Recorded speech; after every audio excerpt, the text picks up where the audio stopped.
Assalamualaikum warahmatullahi wabarakatuh. Dan hai kelas 3 IPS, apa kabar semuanya? Udah lama kita tidak berjumpa.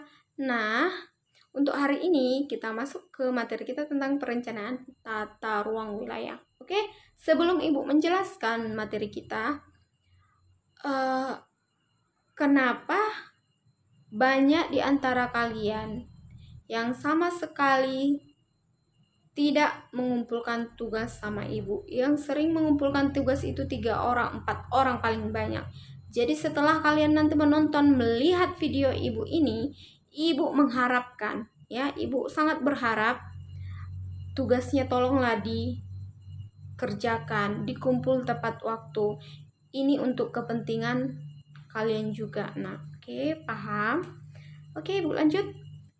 Nah, perencanaan tata ruang wilayah. Yang pertama itu ada rencana umum dan tata ruang. Nah, yang kedua, hierarki dalam penataan ruang Indonesia. Oke, perencanaan tata ruang wilayah nasional atau disingkat RTRWN. Rencana tata ruang wilayah nasional yang selanjutnya disingkat dalam RTRWN adalah strategi dan arahan kebijaksanaan pemanfaatan ruang wilayah nasional sampai dengan 100 meter di bawah permukaan bumi, 1 kilometer di atas permukaan bumi, dan batas luar zona ekonomi eksklusif atau yang sering kalian dengar ZEE atau Z, ya. Nah, tadi dibilang strategi atau arahan kebijakan dan pemanfaatan ruang. Dalam penataan ruang itu pastinya harus ada strategi. Strategi ini artinya apa? Cara kita. Dan kalau udah dapat cara untuk membangun ruang wilayah tersebut, harus ada yang mengarahkan. Istilah mengarahkannya itu misalkan kalau dalam pembangunan ada bosnya, ya, yang lebih paham masalah itu. Oke?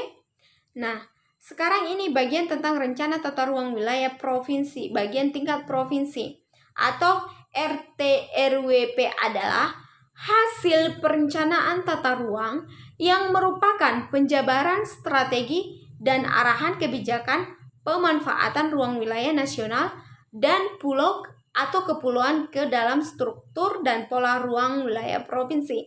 Paham sampai di sini? Nah, kalian harus tahu cara membedakan rencana tata ruang wilayah nasional dengan rencana tata ruang wilayah provinsi dan wilayah kabupaten. Dari pengertiannya, ya, ibu rasa sudah paham tanpa ibu capek berkoar-koar menjelaskan, ya. Karena ibu berkoar-koar pun menjelaskan di sini, banyak lagi murid-murid ibu yang tidak membuka video ini. Karena ibu nggak bisa seperti biasa tatap muka, jadi harap maklum lah anak-anak ibu sekalian, ibu merepet di video ini, ya, nggak apa-apa, ya. Oke, ibu lanjut. Nah, tentang perencanaan tata ruang wilayah kabupaten atau kota, disingkat dengan RT/RWK garis miring K, K-nya itu kota, adalah hasil perencanaan tata ruang yang merupakan penjabaran RT/RWP atau rencana tata ruang wilayah provinsi tadi ke dalam struktur dan pola ruang wilayah kabupaten ke kota. Nah, intinya apa? Dari yang ketiga tata ruang wilayah ini, yang diperlukan itu yang pertama apa, nak? Strategi atau arahan. Harus ada strategi. Strategi ini cara-cara apa yang kita lakukan untuk membangun ruangan itu biar penataan ruangannya itu bagus, tidak meleset dari perkiraan kita. Terus harus ada juga yang mengarahkan seperti yang ibu jelaskan tadi. Ada di situ bosnya yang mengarahkan atau manajemennya, ya. Oke. Nah, rencana rinci tata ruang. Rencana rinci tata ruang merupakan hasil dari perencanaan tata ruang. Rencana rinci tata ruang merupakan operasionalisasi rencana umum tata ruang yang dalam pelaksanaannya tetap memperhatikan aspirasi masyarakat sehingga muatan rencana masih dapat disempurnakan dengan tetap mematuhi batasan yang telah diatur dalam rencana rinci dan peraturan zonasi. Paham sampai di sini? Rencana rinci dan tata ruang merupakan hasil perencanaan tata ruang tersebut. Nah, dalam rencana rinci ini harus ada operasionalisasinya atau pengelolaannya secara umum. Dalam melaksanakannya harus diperhatikan pendapat, aspirasi itu pendapat dari masyarakat, sehingga tidak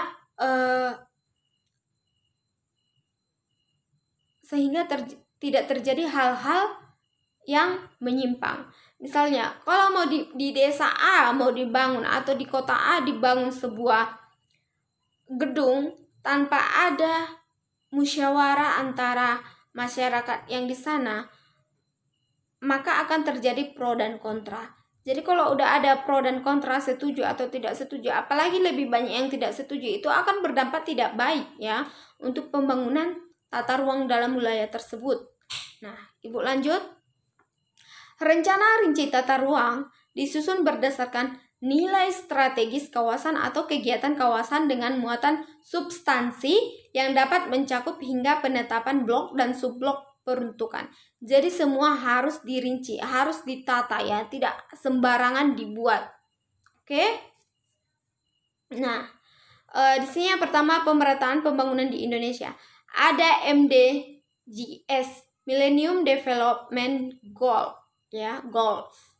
Bertujuan untuk mewujudkan percepatan pencapaian tujuan pembangunan manusia yang lebih terarah dan diterjemahkan ke dalam sejumlah target dan target waktu yang diukur dalam kuat. Istilahnya yang diukur sangat kuat istilahnya ini ya nak, bukan sembarangan diukur. Itu kalau mau membangun wilayah itu harus sesuai sama kayak yang tadi, tujuannya itu harus betul-betul dibuat.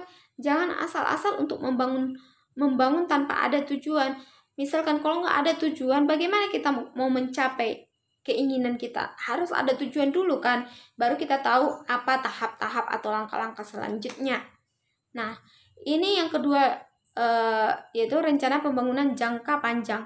Ada dia pembangunan jangka pendek, menengah, jangka panjang. Pernah dengar seperti itu nak? Nah, rencana pembangunan jangka panjang ini atau disingkat dengan RPJPN, dokumen perencanaan pembangunan nasional yang merupakan jabaran dari tujuan dibentuknya pemerintahan negara Indonesia yang tercantum dalam pembukaan Undang-Undang Dasar Negara Republik Indonesia pada tahun 1945 ya.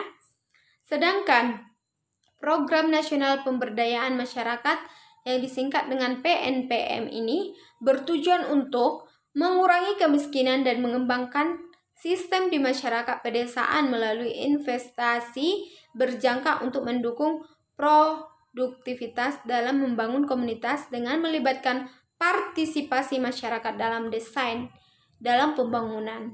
Misalkan setiap desa memiliki kepala desa. Nah, dalam kepala desa ini setiap tahunnya ada direncanakan pembangunan, baik itu dari pembangunan jalan, pembangunan misalkan PAM atau PET, biasanya di desa itu PET istilahnya, perairannya. Istilahnya PET ini kalau di kampung ibu dari kampung ibu ke mata airnya atau pancurnya jauh. Jadi bagaimana caranya biar masyarakat yang tinggal di sana tidak capek untuk ngambil air jauh dari rumah ke tempat air tersebut, ya dengan adanya bantuan dari desa. Bantuannya itu apa? Kalau di Medan itu diistilahkan itu kayak di Medan kan ada PAM, sumur gitu kan. Kalau di sana yang dibangun itu PET itu istilahnya bisa diistilahkan PAM ya. Nanti itu setiap bulan iurannya itu ada ditagih. Misalkan kalau di kampung ibu 1 bulan itu membayar airnya 7.000 ya, 7.000, tidak mahal-mahal sebenarnya. Paham? Nah, ternyata dalam penataan tata ruang itu ada permasalahannya, pasti ada ya. Ini ada MP3EL dilaksanakan untuk mempercepat dan memperkuat pembangunan ekonomi sesuai dengan keunggulan dan potensi strategis wilayah dalam 6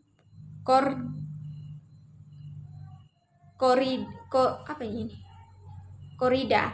Nah, percepatan dan perluasan pembangunan dilakukan melalui pengembangan 8 program utama yang terdiri atas 22 kegiatan ekonomi utama. Mengembangkan potensi ekonomi wilayah di ke-6 koridor ekonomi atau kayak Indonesia, yaitu yang pertama dia ada koridor ekonomi Sumatera, 2 koridor ekonomi Jawa, 3 koridor ekonomi Kalimantan, 4 koridor ekonomi Sulawesi, 6 koridor ekonomi Bali Nusa Tenggara, 5 koridor ekonomi Bali Nusa Tenggara, 6 koridor ekonomi Papua sampai ke Pulau Maluku. 7 memperkuat konektivitas nasional yang terintegrasi secara lokal dan terhubung secara global, atau dalam bahasa Inggrisnya locally integrated global connected ya. Yang terakhir itu memperkuat kemampuan sumber daya manusia atau SDM dan iptek nasional untuk mendukung pengembangan program utama di setiap koridor ekonomi. Jadi permasalahan dalam penetapan tata ruang wilayah itu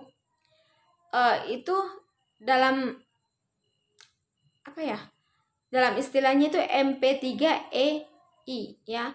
MP3EI ini artinya itu Master Plan Percepatan Pembangunan Ekonomi Indonesia.